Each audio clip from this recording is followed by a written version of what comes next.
What's happening, everybody? Welcome to the channel. If you've already been here, welcome back. Today we got a nice little treat for you, a Jeep that hasn't been featured in any of the videos. Here is the CJ7, but this here is my 79 Cherokee. It is fresh out of Arizona as of 15 years, 16 years. Anyway, got it off a gentleman in Ohio, sat in a warehouse for about that amount of time. They took the engine out, never put the engine back together or even cared to. I think it was worn out. Not sure the mileage on it. I think it's got like 63,000 on the odometer, but I can only imagine it's probably about 160. So other than that, this is what we got here. She is a beautiful, I would say, as survivor of a 1979 Cherokee. And there is very, very minimal rust in this Jeep. If anybody knows full-size Jeeps, weather stripping was not a high priority for AMC whatsoever. So the holes have some pinholes in them, but they're really, really solid. And the passenger side flare in the rear has some bubbling on the bottom side where dirt and crud could probably wash around, and that would be the place to finally stop it. But it is an alpaca brown metallic Jeep, 360, turbo hydromatic 400 with the part-time. I think this is a part-time Jeep quadra-track system. As you can see, as of the lack of lockout hubs in the front.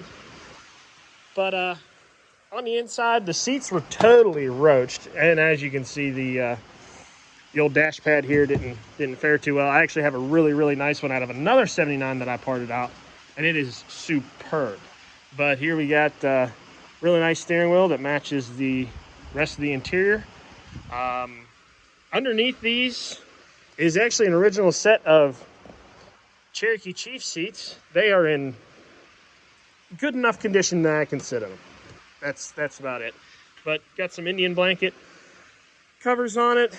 Don't mind my sweatshirt, but it has the original rear Levi's seat in superb condition, actually still soft to the touch.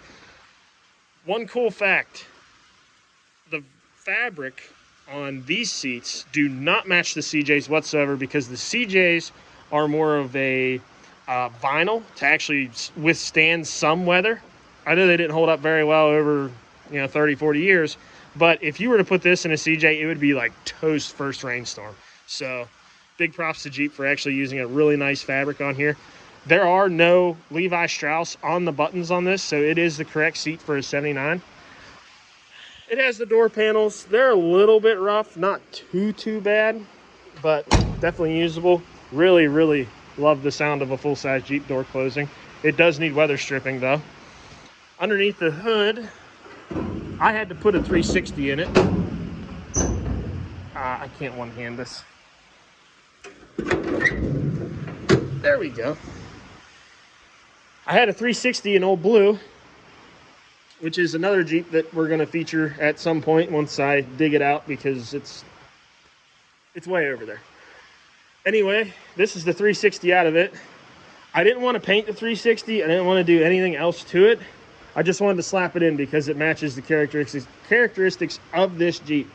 The cool thing is we have a Mesa automatic transmission sticker, which the transmission in it when I got it was toast. So I don't know how old this sticker is, but she definitely stood the test of time. I put aluminum rad in it just to help with cooling and everything. Holley 600 CFM 4 barrel. I did what you shouldn't do, and I put spacers on it because it's a spread bore intake and a standard bore carburetor. So yell at me all you want. Runs great. Runs fantastic. Did an HEI swap on it. HEI, any AMC V8 literally needs the HEI swap. I know it looks ginormous and it looks totally out of place, but for starting, for running, for anything, absolutely awesome. If you haven't checked out Bull Tear for their dipsticks for the AMC V8s, I definitely would. This is not a paid promotional video for them whatsoever. They have no idea that I'm even doing this. So if you need an AMC dipstick, check out Bull Tear. Amazing quality.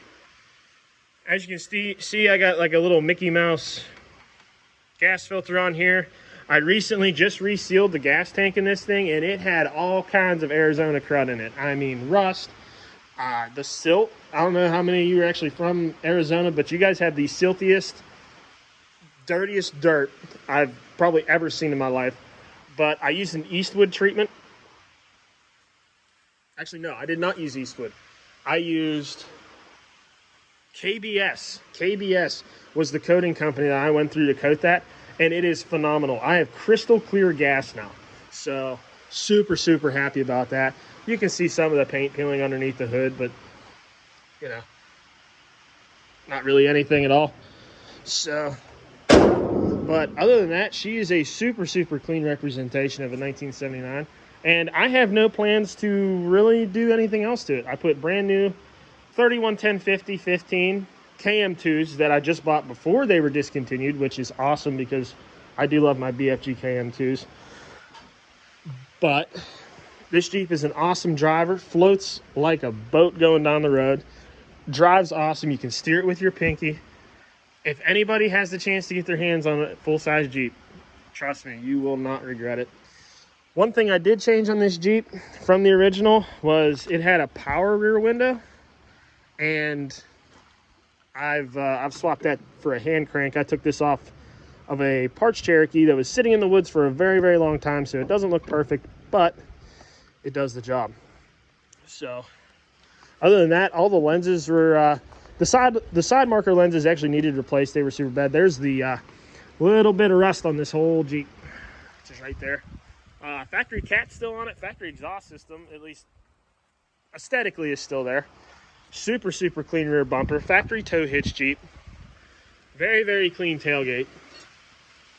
And yeah, I mean, you can tell right here. Look at the four-wheel drive emblem. There is no black left on this guy. None whatsoever. That's what Arizona does to you, apparently. Ain't never been there, but they tell me it's nice. So, other than that, we're just working on a little transmission leak right now at the moment.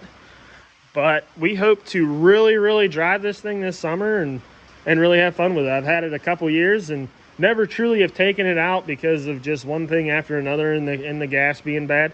So, really, really stoked about getting this thing out and about this year.